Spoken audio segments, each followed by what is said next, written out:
peut-être de façon personnalisée après le culte aussi. Prochaine diapo, Vincent, s'il te plaît. Donc, un petit rappel qu'on a le café, hein, c'est le deuxième dimanche que je l'annonce, mais simplement pour qu'on puisse se rappeler qu'avant le culte, on peut descendre en bas pour un moment de fraternité, échanger entre nous, et ça permet vraiment aux musiciens, à toute l'équipe ici de se préparer en haut, là, dans le silence, la tranquillité. Donc, évidemment, si vous voulez vous recueillir, aller à la petite réunion de prière qui est avant le culte ou venir ici dans la salle avant pour vous recueillir, vous le pouvez également. La réunion de prière a toujours lieu le jeudi soir à 19h. On peut aller prochaine. Donc, il y a quelques petites modifications concernant Femmes Division pour le dîner dimanche prochain. C'est déjà le dernier dimanche avant que l'événement ait lieu, donc je vous encourage à aller vous inscrire si ce n'est pas déjà fait. Si jamais vous êtes en attente de réponse, vous pouvez nous contacter, moi ou Geneviève aussi, durant la semaine. Il n'y a pas de souci avec ça. Donc, c'est toujours Pasteur Pierrette qui va apporter le message avec, sous le thème de « Ta bonté me poursuit ». Il va y avoir un petit bricolage du temps des fêtes.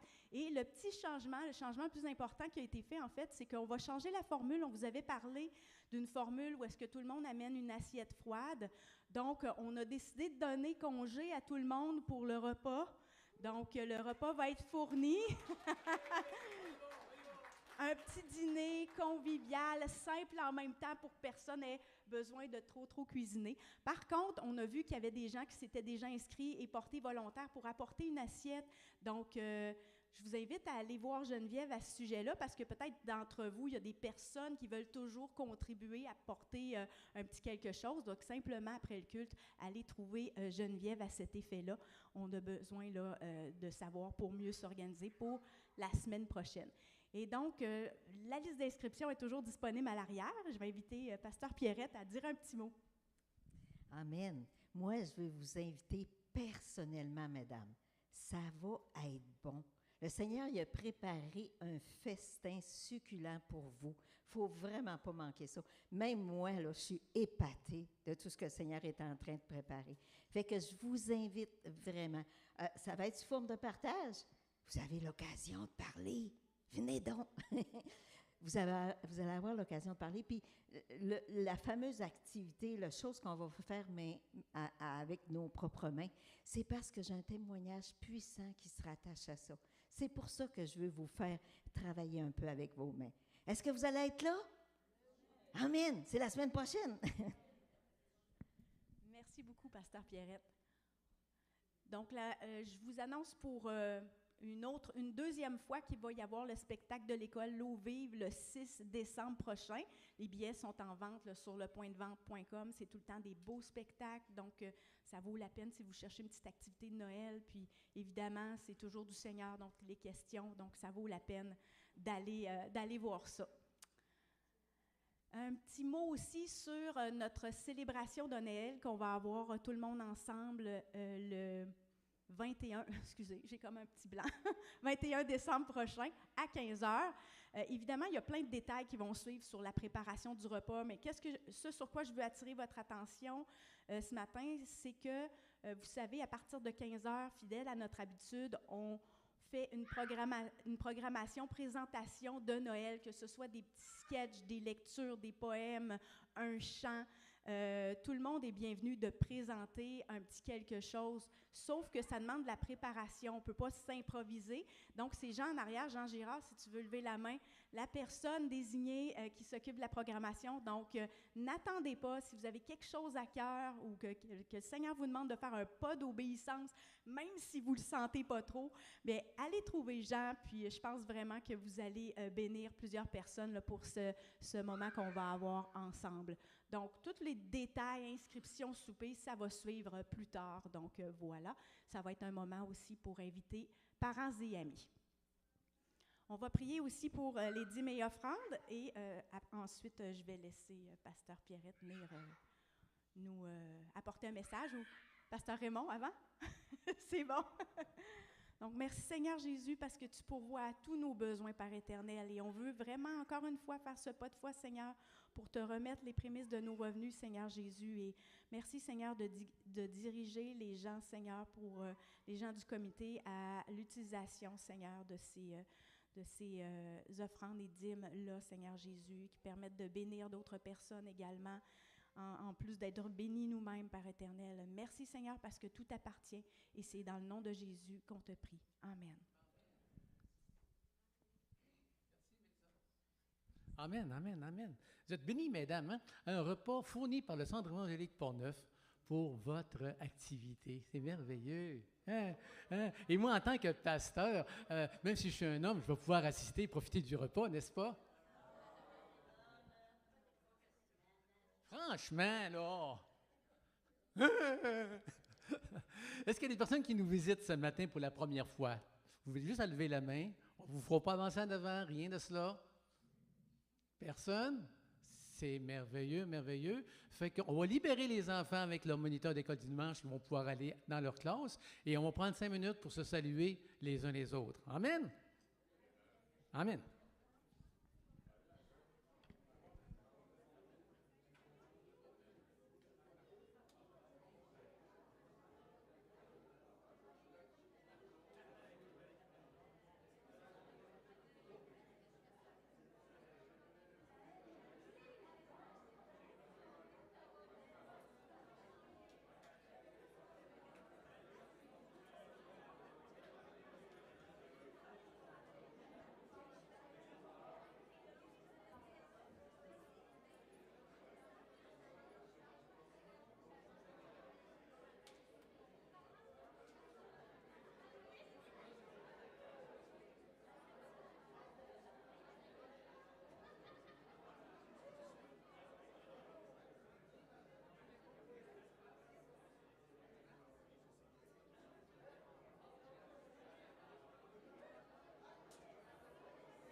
Bonjour tout le monde. Je vais t'inviter.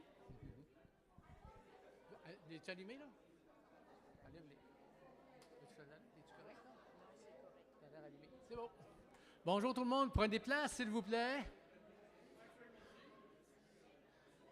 C'est le danger, ça, de faire des salutations. Et encore 10 secondes. Après ça, je vais commencer à vous nommer individuellement pour vous asseoir. Hein? C'est ça qu'on fait? Amen. 10, 9, 8, 7, 6, 5, 4, 3, 2, 1, 0. Amen. Alléluia. OK, Alain, Denis, André, Louis, Je commence à vous nommer individuellement, là. Amen. Denis, Alain. Oh, Alain. L'autre Alain. Amen. C'est mon privilège ce matin de vous présenter la prédicatrice de renommée internationale. Hey, franchement. Pourquoi vous riez? Elle est connue internationalement. Vrai? As-tu vérifié ton micro, ça fonctionne? Est-ce que son micro Très fonctionne? bien, très Très bien. bien, merveilleux. Bien. Et je nomme, pardon? Dans le ciel, Exact. elle est connue universellement. Merci, ma soeur. Alléluia. Pierrette Sirois. Alléluia. Amen. Bonjour tout le monde. Est-ce que ça va bien ce matin? Yes. Le Seigneur a préparé quelque chose ce matin. Mais, désolé, le temps qui n'est pas très beau.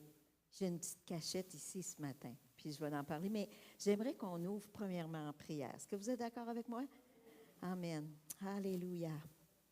Alléluia. Seigneur, merci.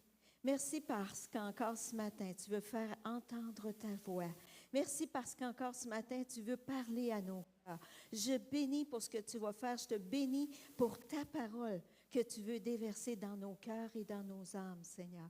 Je prie bien de ta parole, ô Éternel. Oh, merci, Seigneur. Je prie pour une atmosphère du ciel maintenant. Que ta gloire puisse remplir ce lieu. Que la rosée du ciel puisse descendre sur nous. Merci, Père éternel, parce que toi, tu es le Dieu qui règne. Alléluia. Et je te donne déjà toute la gloire. Merci, Seigneur. Amen. Il y a des problèmes avec le micro, hein? Ça coupe, peut-être qu'il est trop loin. Je pense que c'est la batterie. Non, la batterie est bonne, elle est là.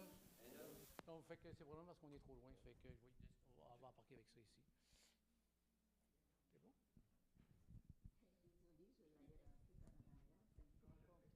C'est bon?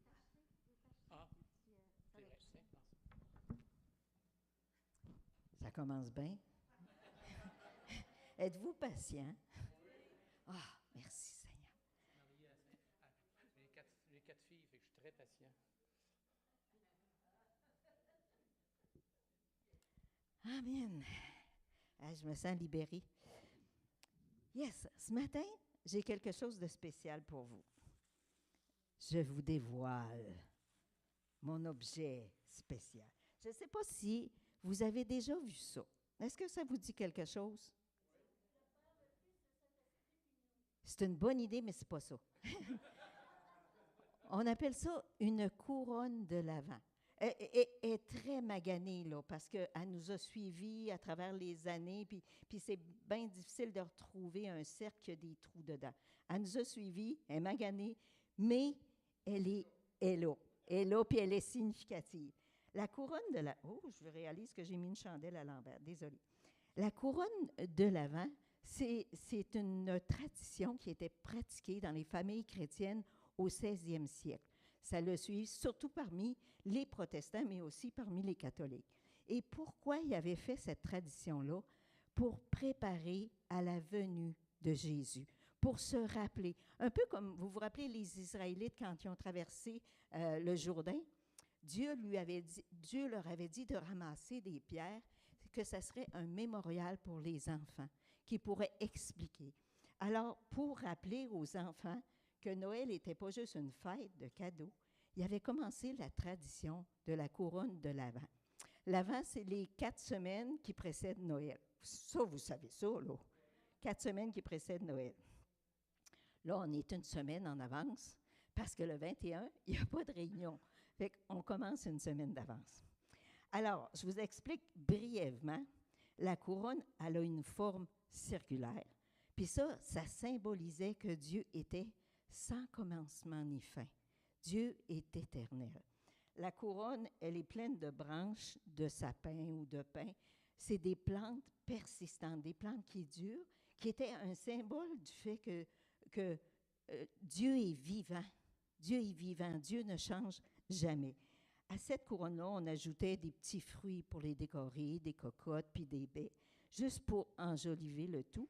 Et aussi, ce qu'il y avait de spécial, c'est qu'on mettait des chandelles, 3 d'une couleur, puis généralement, on utilisait le mauve, mais ça, c'est bien dur à trouver. Le mauve, ou il y avait une autre couleur, le mauve ou le pourpre, qui symbolisait la royauté, qui symbolisait le pardon. Jésus était venu pour nous apporter le pardon. Et aussi une couleur différente, qui était le rose, qui était synonyme de la bonne nouvelle, de la joie qui était associée à la bonne nouvelle.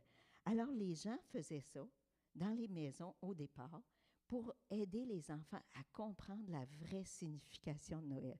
Mais par la suite, ils ont commencé à le faire dans les lieux de culte. Et à chacun des dimanches, à chacun des chandelles, il y avait associé un thème puissant qui les reliait à la crèche, qui les reliait à la venue de Jésus. Alors, dans les 4 prochains dimanches, c'est ce qu'on veut faire, relier chacune de ces chandelles-là au thème qui était tenu dans le temps, à l'époque, quand les gens pratiquaient cette tradition-là. Vous savez, moi, je suis quelqu'un qui aime beaucoup Noël. Parce que je trouve que cette fête-là a une signification profonde. Vous savez, si Jésus n'avait pas accepté de venir sur terre, s'il n'avait pas accepté de venir dans un corps humain comme un bébé, il n'y aurait pas eu de croix. Il n'y aurait pas eu de pardon. Et moi, quand je pense à ça, je me dis, wow, wow, lui qui était Dieu, qui était esprit, a accepté de renoncer à ses prérogatives divines. Il a accepté de venir dans un corps qui le limitait dans le temps, dans l'espace, pour venir nous délivrer, nous libérer, par amour pour nous. Un corps où il devrait apprendre, où il devrait grandir, où il devrait souffrir. Alors moi, la crèche, la venue de Jésus, elle est tellement importante.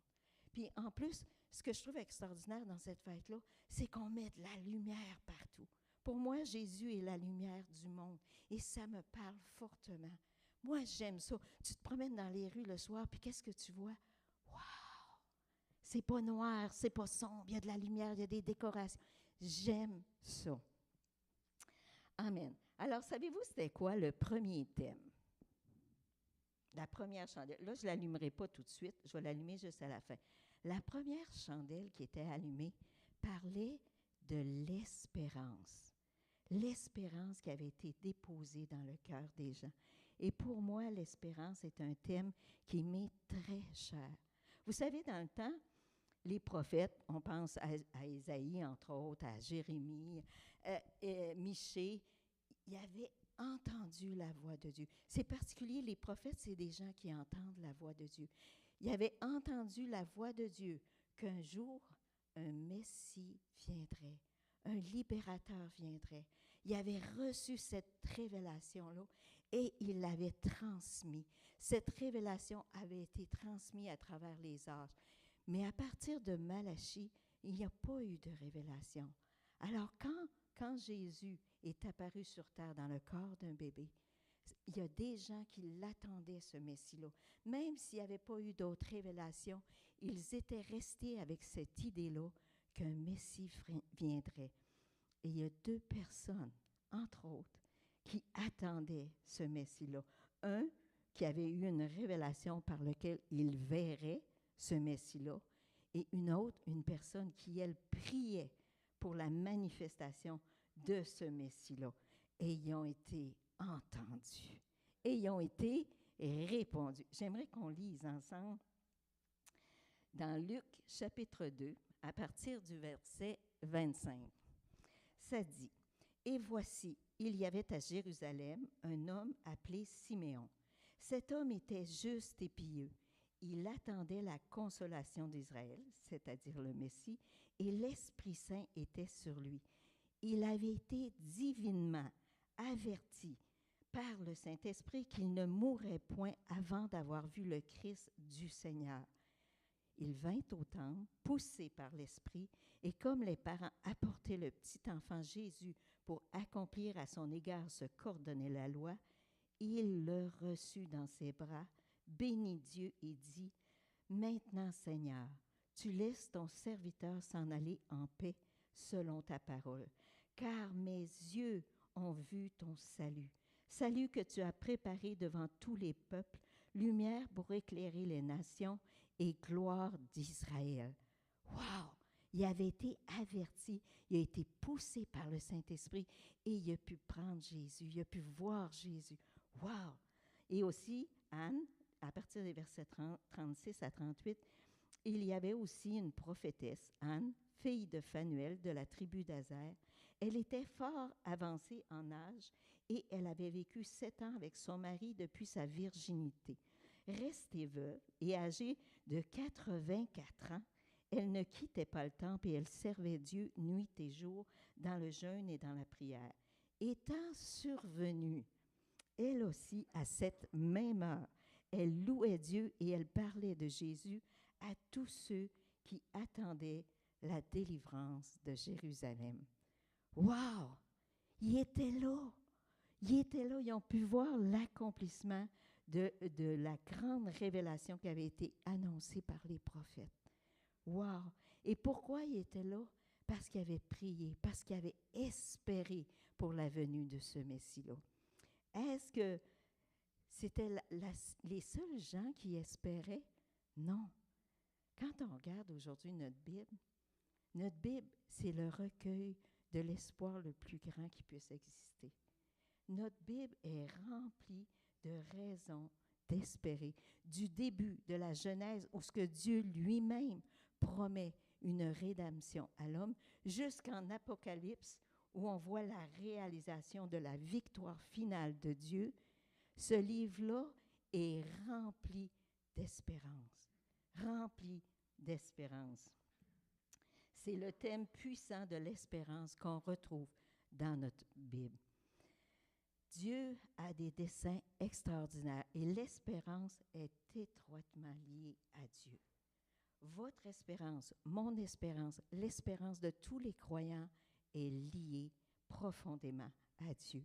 Dieu est la source de notre espérance. Mais on parle de quoi quand on parle d'espérance? Qu'est-ce que c'est l'espérance? Qu'est-ce que c'est l'espérance? Si on regarde dans le dictionnaire, j'aime bien regarder qu'est-ce que le dictionnaire dit. Le dictionnaire, il dit un sentiment qui porte à considérer ce que l'on désire comme réalisable. C'est pas très complet. Un sentiment qui porte à réaliser que ce qu'on désire est réalisable. Mais ça reste un petit peu terre à terre. On va aller un peu plus dans le dictionnaire biblique. Là, je ne vous donnerai pas tous les mots grecs. Il y en a beaucoup. Ou les mots hébreux. Mais la plupart des mots, ou la majorité des mots, se résument à un seul mot. Ils disent que l'espérance, c'est l'attente. L'attente de quelque chose ou s'attendre à quelqu'un. Donc, espérer, c'est anticiper quelque chose. C'est voir au-delà de la situation présente. Quand je dis « j'espère en Dieu », je suis en train de dire « je m'attends à Dieu ». J'espère en Dieu, je m'attends à Dieu. C'est de l'attente, c'est de l'expectative, c'est une anticipation entière de qu'est-ce qu'il veut faire, de qu'est-ce qu'il peut faire. Amen. Un peu comme Abraham qui disait « espérant contre toute espérance, il crut. » Il crut. Dieu est la source de notre espérance. C'est lui qui nous donne ça dans notre cœur. C'est lui qui insuffle ça en nous par son esprit.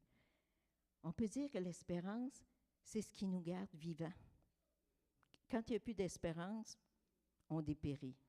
Hein? Qu'est-ce que vous en pensez? Le peuple qui n'a plus d'espérance, c'est un peuple qui meurt. L'espérance, c'est ce qui nous garde vivants, c'est ce qui nous garde optimistes dans la vie. C'est comme une force à l'intérieur de nous qui nous aide à tenir ferme, qui nous aide à avancer, qui nous propulse vers l'avant. C'est comme une plante vivace. Puis c'est un peu comme l'image que j'aime à penser. Moi, je vois la foi un peu comme le gros moteur, la grosse auto, le gros train dans lequel on embarque. C'est comme l'élément essentiel. Tu embarques là-dedans, puis l'espérance, c'est ce qui t'amène vers l'avant. C'est ce qui t'amène vers la destination. C'est comme la direction qui t'amène vers la destination. Qu'est-ce qui se passe quand on conduit un auto? Si vous regardez en avant, vous allez où? En avant. Si vous regardez à droite, votre auto va faire pouh dans le banc de neige ou à gauche dans le lac. Comprenez-vous? C'est important. Il faut que tu regardes en avant. L'espérance, c'est ce qui garde tes yeux vers en avant. C'est ça, ce que je disais tantôt, tant qu'il y a de la vie, il y a de l'espoir, mais s'il n'y a plus de vie, il n'y a plus d'espoir. Amen. Qu'est-ce qu'on peut espérer en tant que croyant, en tant qu'enfant de Dieu? Qu'est-ce qu'on espère? Ce qui nous a été promis. Qu'est-ce que les anges ont dit lorsque Jésus est parti? Il a dit, arrêtez de regarder, continuez, parce que le Jésus que vous avez vu partir, il va revenir de la même façon. Et depuis ce temps, on attend quoi? Le retour du Seigneur. Attendez-vous le retour du Seigneur? Amen! Surtout dans les temps où l'on vit. Hein? Le retour du Seigneur, c'est une chose qui a été annoncée. Autant les prophètes de l'Ancien Testament annonçaient la venue d'un Messie, la venue d'un libérateur, autant la promesse du retour de Jésus est l'espérance vivante qu'on doit avoir aujourd'hui. Parce que Jésus va revenir. On ne sait pas quand, mais on a la certitude que Jésus va revenir. On attend la manifestation de tout ce qui vient avec le salut. La manifestation de la vie éternelle, la manifestation des corps glorifiés. Hey, moi, j'ai-tu hâte d'avoir un corps glorifié? Hein? Peut-être que je vais être plus grande.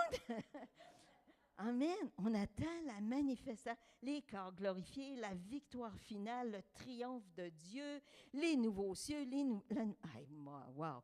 Quand on lit là, tout ce qui s'en vient, la rédemption complète, là, tout ce qui est rattaché à notre salut, qui va prendre place. Hey, ça vous donne-tu raison d'espérer? Amen. Tout ça, un jour, va prendre place. Mais ce matin, c'est comme en avant, on peut-tu ramener ça un petit peu plus près de nous? C'est quoi notre espérance pour nos vies de tous les jours, dans notre quotidien? Si je vous demandais à matin, là, c'est quoi votre niveau d'espérance? Est-ce que vous êtes dans le top, dans le high, ou vous êtes dans les bas-fonds, ou vous êtes un petit peu à quelque part dans le milieu? C'est quoi votre espérance ce matin? C'est quoi votre niveau d'espérance pour vous, là, hein, dans votre vie de tous les jours? Ce matin, j'aimerais qu'on regarde 2 ancres sur lesquelles on peut s'accrocher pour évaluer, augmenter, nourrir notre espérance. Amen, ça vous tente-tu de connaître mes 2 angles?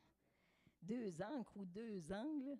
La première, c'est la connaissance des promesses divines.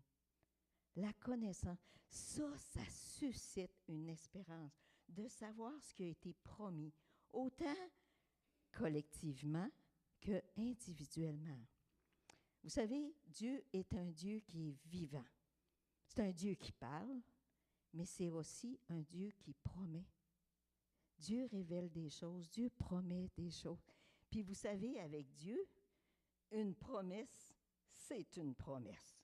S'il vous dit quelque chose, c'est parce qu'il va le faire. Vous pouvez avoir confiance parce que Dieu dit et la chose arrive. Dieu tient ses promesses. Est-ce que Dieu vous a fait des promesses? Je parle des promesses individuelles. Est-ce que Dieu vous a promis des choses? Est-ce qu'il y a des paroles qui ont sorti de la Bible, qui ont été des rémas dans votre vie?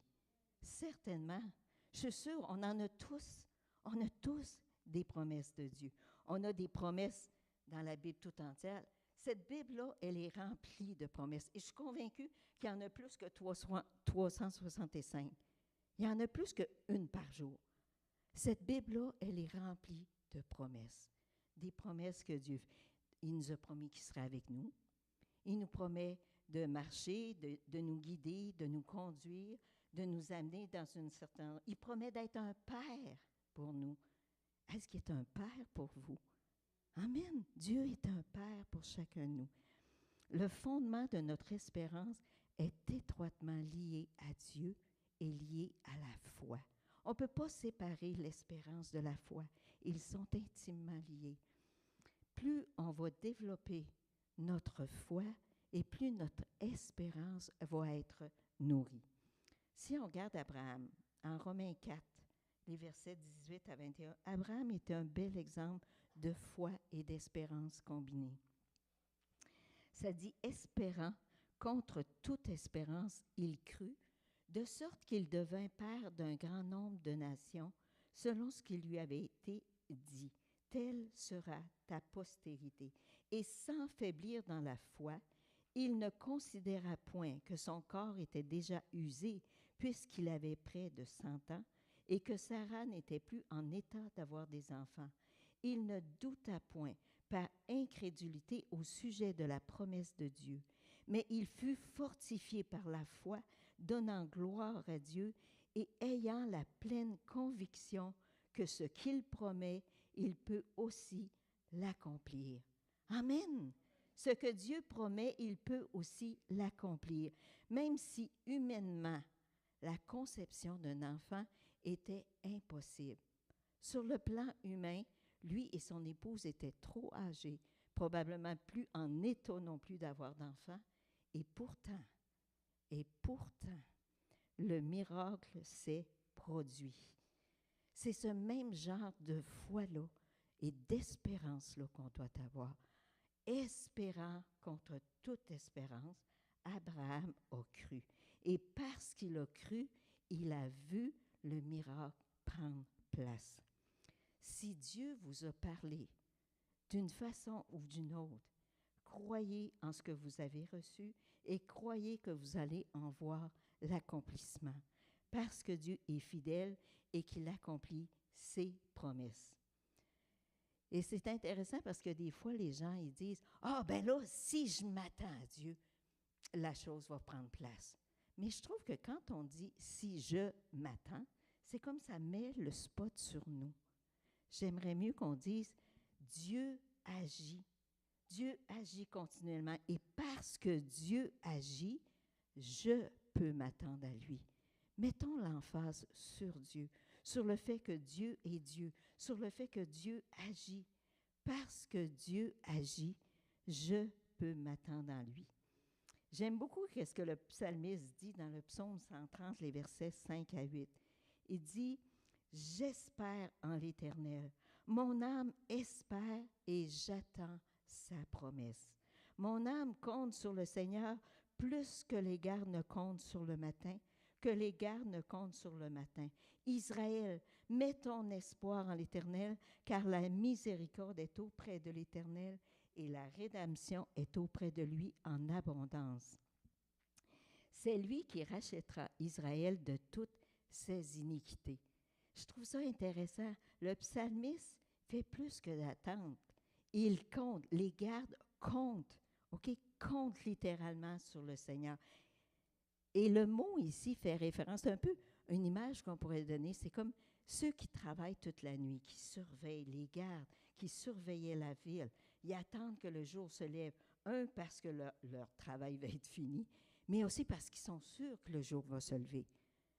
C'est les lois naturelles de physique. Le jour va se lever. Alors, ils comptent là-dessus.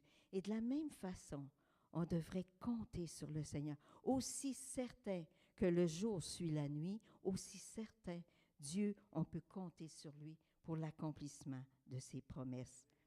Amen. Donc, comme j'ai dit tantôt, la foi et l'espérance sont intimement liées. Comme dans Hébreux 11 dit, la foi est une ferme assurance des choses qu'on espère, une démonstration de celles qu'on ne voit pas. Amen. Nous nous attendons à Dieu. Nous anticipons la réalisation de ses promesses. J'aimerais faire une petite parenthèse. Vous savez, souvent, on a des promesses de Dieu, puis « OK, Seigneur, un jour, tu vas le faire. » On peut-tu faire un pas de plus? Un pas de plus, puis demander à Dieu qu'il nous donne la vision de ce qu'il va faire. Tu sais, mettons, je vous donne un exemple. Si le Seigneur vous a dit que vos fils, puis là, je parle vraiment sur un plan personnel. Si le Seigneur vous a dit qu'il va ramener vos fils et vos filles du pays de l'ennemi, il fait la promesse. Pouvez-vous demander à Dieu, Seigneur, donne-moi de les voir déjà. Moi, j'aime mettre devant mes yeux la réalisation de cette promesse. J'aime voir devant mes yeux mes filles en train de louer Dieu, mes filles en train d'élever le nom de l'Éternel. Je veux les voir et dans mon imagination, je les vois. Vous savez, dans le monde séculier, on parle de visualisation. Mais l'ennemi aime bien imiter les choses de Dieu. Moi, j'aime parler de rêves divins. Dieu est un Dieu qui donne des rêves. Dieu est un Dieu qui donne des visions. Alors, pourquoi pas demander au Saint-Esprit de venir mettre dans notre imagination le rêve de Dieu? Le rêve de Dieu. Et ça, qu'est-ce que ça fait? Ça alimente votre espérance. Alors que vous êtes dans votre auto de foi et que vous en allez vers cette vision-là, de l'avoir devant vos yeux, dans cette direction d'espérance, vous l'avez devant vos yeux. Qu'est-ce que ça fait? Pfiou! Ça augmente votre espérance. Ça augmente votre espérance. Amen. Est-ce qu'on peut rêver les rêves de Dieu? Est-ce qu'on peut rêver les rêves de Dieu en rapport avec les promesses qu'il nous a faites? Parce que s'il nous a fait la promesse, il sait, lui, comment il va l'accomplir. Alors, on peut mettre devant nous cet accomplissement-là. Plus on connaît Dieu, plus on lui fait confiance et plus on s'attend à lui, plus notre espérance devient vivante à l'intérieur de nos cœurs. Et c'est ça qui m'amène à la deuxième angle, ou le deuxième angle, qui est la connaissance du caractère de Dieu. Si j'ai une promesse, je peux m'attendre à ce qu'elle s'accomplisse, mais plus encore, je peux m'attendre à celui qui a fait la promesse. Apprenons à connaître Dieu, parce que c'est Dieu qui exauce les promesses. Et vous savez, j'aimerais vous donner 4 situations qu'on peut vivre dans notre vie de tous les jours et auxquelles on peut associer une caractéristique du caractère de Dieu. Je vous donne le premier exemple. Si vous traversez une période de crise intense, une maladie, qu'il n'y a pas de médicaments, il n'y a pas de solution, une faillite, n'importe quoi, une situation dans laquelle vous ne pouvez rien faire. Vous ne pouvez rien faire. Qu'est-ce qu'on peut associer à une situation où on ne peut rien faire? On peut y associer la toute-puissance de Dieu. La toute-puissance de Dieu. Dieu est omnipotent. Dieu peut tout faire. Il n'y a rien qui lui est impossible. Le médecin te dit, non, il n'y a rien à faire, tu vas mourir. Dieu te dit, ah, c'est moi qui tiens ta vie. C'est moi qui tiens ta vie. Dieu est tout-puissant. Amen. Est-ce qu'on peut le déclarer lorsqu'on vit cette situation de détresse? Seigneur, tu es tout-puissant. Et vous savez, j'aime beaucoup ce qui est écrit dans le psaume 29, parce que ça dit que le monde a été créé par la parole de Dieu. Dieu dit et la chose arrive. Et dans ce psaume-là, on parle de la voix de Dieu, la parole de Dieu. Qu'est-ce qu'elle fait, la voix de Dieu? Ça dit, la voix de l'Éternel retentit sur les eaux. Le Dieu de gloire fait gronder le tonnerre. L'Éternel est sur les grandes eaux. La voix de l'Éternel, elle est puissante. La voix de l'Éternel est majestueuse. La voix de l'Éternel brise les cèdres. L'Éternel brise les cèdres du Liban. Il fait bondir comme des veaux, et le Liban et le Sirion comme de jeunes buffles. La voix de l'Éternel fait jaillir des flammes de feu. La voix de l'Éternel fait trembler le désert. L'Éternel fait trembler le désert de Kadès. La voix de l'Éternel fait enfanter les biches. Elle dépouille les forêts. Dans son palais, tous s'écrient gloire. La voix de l'Éternel peut tout faire. Jérémie 32, 17. Ah, Seigneur éternel, voici tu as fait les cieux et la terre. Par ta grande puissance, par ton bras étendu, rien n'est étonnant de ta part. Et Luc 1, 37, Élisabeth comme Sarah pouvait dire, rien n'est impossible à Dieu. Le miracle d'Abraham a été répété en un miracle pour Marie. Wow! Rien n'est impossible à Dieu. Quelle que soit votre situation de détresse, Dieu est tout puissant. Amen. Deuxième situation, Si vous attendez une promesse de Dieu, si vous attendez une promesse de Dieu, quelles caractéristiques vous pouvez lui associer? Dieu est fidèle. Dieu accomplit toujours ce qu'il dit. S'il a révélé, c'est parce qu'il veut accomplir. Amen. Josué 23, 14. Reconnaissez de tout votre cœur, de toute votre âme, qu'aucune de toutes les bonnes paroles prononcées sur vous par l'Éternel votre Dieu n'est restée sans effet. Toutes se sont accomplies pour vous, aucune n'est restée sans effet. Hébreux 10, 23. Retenons fermement la profession de notre espérance, car celui qui a fait la promesse est fidèle. Fidèle. Et Ésaïe 55, les versets 10 et 11. Comme la pluie et la neige descendent des cieux, elle n'y retourne pas sans avoir arrosé, fécondé la terre et fait germer les plantes, sans avoir donné la semence au semeur et du pain à celui qui mange. Ainsi en est-il de ma parole qui sort de ma bouche. Elle ne retourne point à moi sans effet, sans avoir exécuté ma volonté et accompli mes desseins. Si Dieu vous a parlé, vous pouvez espérer et croire et continuer de prier parce qu'il est fidèle et il va accomplir ce qu'il a dit.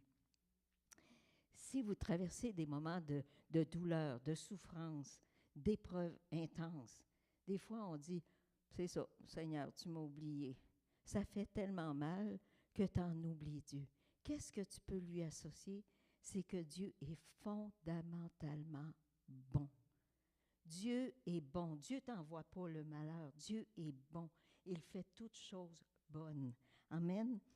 En Lamentation 3, les versets 19 à 24, Jérémie dit, « Quand je pense à ma détresse et à ma misère, souvent c'est ça, hein? Oh, pauvre de petit moi, quand je pense à l'absinthe et au poison, quand mon âme s'en souvient, elle est abattue au-dedans de moi. Voici ce que je veux repasser en mon cœur, qui me donnera de l'espérance. Les bontés de l'Éternel ne sont pas épuisées. Ses compassions ne sont pas à leur terme. Elles se renouvellent chaque matin. Oh, que ta fidélité est grande. L'Éternel est mon partage, dit mon âme. C'est pourquoi je veux espérer en lui. L'Éternel a de la bonté pour qui espère en lui, pour l'âme qui le cherche. L'Éternel est plein de bonté, frères et sœurs. Quelle que soit votre situation, vous pouvez déclarer, le Seigneur est bon. Dieu est bon. Dieu est amour. Dieu est compatissant. Amen. Dieu a la bonté. Et finalement, ma quatrième situation, si vous êtes troublé, inquiété, affligé par tout ce qui se passe dans le monde, et on a raison des fois tu regardes qu'est-ce qui se passe dans la société, dans le monde entier aujourd'hui, puis on pourrait dire, oh, boy, ça va mal. Qu'est-ce qu'on peut mettre devant nos yeux? C'est que Dieu est souverain. Dieu est souverain, qu'il a tout en contrôle et que la victoire finale, lui appartient. La victoire finale appartient à Dieu. Dans le psaume 29, 10, ça dit, « L'Éternel était sur son trône lors du déluge. L'Éternel est sur son trône, règne éternellement. » Le Seigneur est encore sur son trône. Le monde est peut-être bouleversé, puis il se passe énormément de choses. Mais Dieu règne. Dieu règne. En Matthieu 6, 13, Jésus dit, en parlant de son Père, « C'est à toi qu'appartient le règne, la puissance et la gloire. » Le règne, la puissance et la gloire. Psaume 47, versets 9 et 10. Dieu règne sur les nations. Dieu siège sur son saint trône. Les princes des peuples s'unissent au peuple du Dieu d'Abraham, car les puissants de la terre appartiennent à Dieu. Il est souverainement élevé. Frères et sœurs, on ne laisse pas la situation mondiale venir alourdir nos cœurs, venir nous inquiéter, nous troubler, parce que la Bible nous dit que Dieu est souverain, que Dieu est en contrôle de tout. Le croyez-vous ce matin? Dieu est en contrôle de tout. Mais on ne peut pas parler d'espérance sans parler d'un autre aspect. Quand on est dans l'attente, il y a aussi un mot qui s'appelle la patience. On ne peut pas passer à côté. Abraham, là, il a eu la promesse, mais ça a été long avant qu'il tienne dans ses bras son fils. On parle de David qui a eu la promesse de royauté. Il y a eu comme un petit délai, un petit délai avant. Il a été un petit peu persécuté par Saül. Hein? Tu sais, qu'est-ce qu'on fait quand la promesse tarde? Qu'est-ce qu'on fait quand on vit des situations difficiles? Oui, on a des promesses, puis oui, on connaît le caractère de Dieu. Mais ça se peut-tu que des fois, notre âme, elle se décourage, elle désespère un petit peu parce que la promesse tarde, parce que c'est long? Vous savez, je pense que c'est important de réaliser l'important. C'est important de réaliser l'important. C'est important de continuer de croire et d'espérer, même si il y a du temps qui se met entre les deux. Il y a un temps qui est demandé. La solution, c'est de s'approcher de Dieu davantage. J'aime beaucoup ce qui est écrit dans le psaume 42, verset 6. Ça dit, « Pourquoi t'as battu mon âme et gémis-tu au-dedans de moi? » C'est humain des fois de laisser les émotions venir, puis c'est humain de réaliser qu'on a des émotions. Ce qui n'est pas humain, ce qui est divin, c'est de ne pas rester dans cet état-là. C'est de se tourner vers Dieu. Ça dit, pourquoi t'as battu? Après ça, ça dit, espère en Dieu. Attends-toi à Dieu. Attends-toi qu'il va agir, qu'il va intervenir. Attends-toi à Dieu. Et après ça, il dit, car je le louerai encore. Dans les situations d'attente, quand ça prend du temps, parle à ton âme, dis, hey, tiens-toi tranquille, espère en Dieu, puis on se met à louer et adorer le Seigneur, celui qui est le fondement de notre vie. On le loue, on l'adore pour qui il est, pour tout ce qu'il fait. Moi, je compare ça un petit peu comme à s'asseoir sur une chaise puis dire, ah Seigneur, je ne peux rien changer à la situation, mais je choisis de te faire confiance. Je choisis de te louer, de t'adorer, de glorifier ton nom. C'est quand on se tient dans cette situation-là, quand on se tient dans cet état-là de calme et de tranquillité, qu'on honore Dieu. On honore Dieu, pourquoi? Parce qu'on reconnaît qu'il est le Dieu souverain. Qu'il est le Dieu souverain.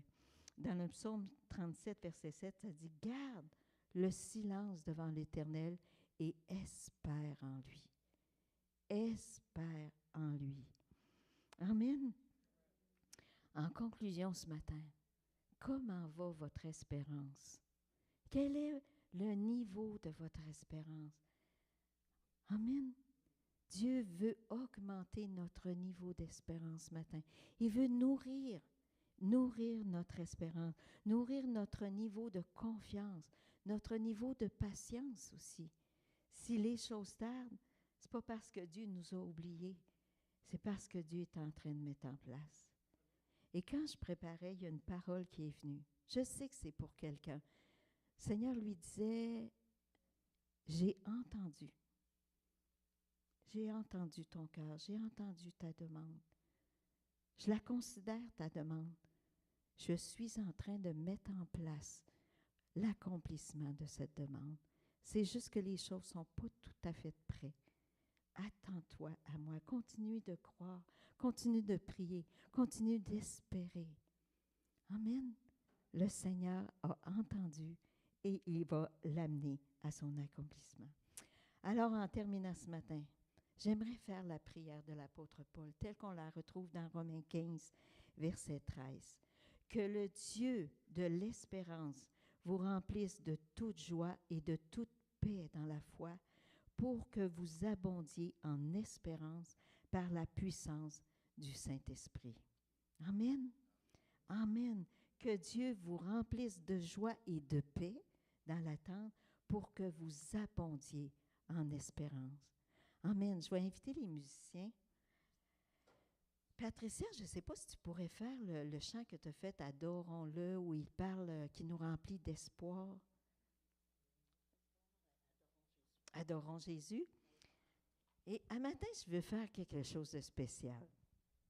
Pendant que les musiciens se préparent, quelle que soit la situation dans laquelle vous êtes ce matin, je vous invite à faire un pas de foi, à venir ici à l'avant, puis dire à Dieu, Seigneur, dans la situation dans laquelle je vis, je déclare ta toute puissance, ou je déclare ta fidélité, ou je déclare ta bonté, ou je déclare ta souveraineté. Vous savez, ici, l'avant, là, c'est pas un lieu méchant, là. C'est pas un lieu de jugement, là. C'est un lieu de rencontre avec Dieu. Alors, venez faire un pas de foi. Peu importe ce que vous vivez, Dieu veut venir nourrir votre espérance. Et à travers la déclaration de qui il est, il va venir faire un dépôt encore plus grand d'espérance en vous. Amen. Alors, pendant que nos chantres de l'Éternel vont nous amener dans ce louange, je vous invite à vous avancer comme un pas de foi. Seigneur, je déclare que tu es tout-puissant. Même si mes yeux ne voient pas, je déclare que tu es tout-puissant. Je déclare que tu es fondamentalement bon. Je déclare que tu es souverain dans ma vie. Je déclare que je vais voir ta gloire parce que tu es le Dieu vivant. Tu es le Dieu qui parle encore aujourd'hui. Alléluia. Merci Seigneur.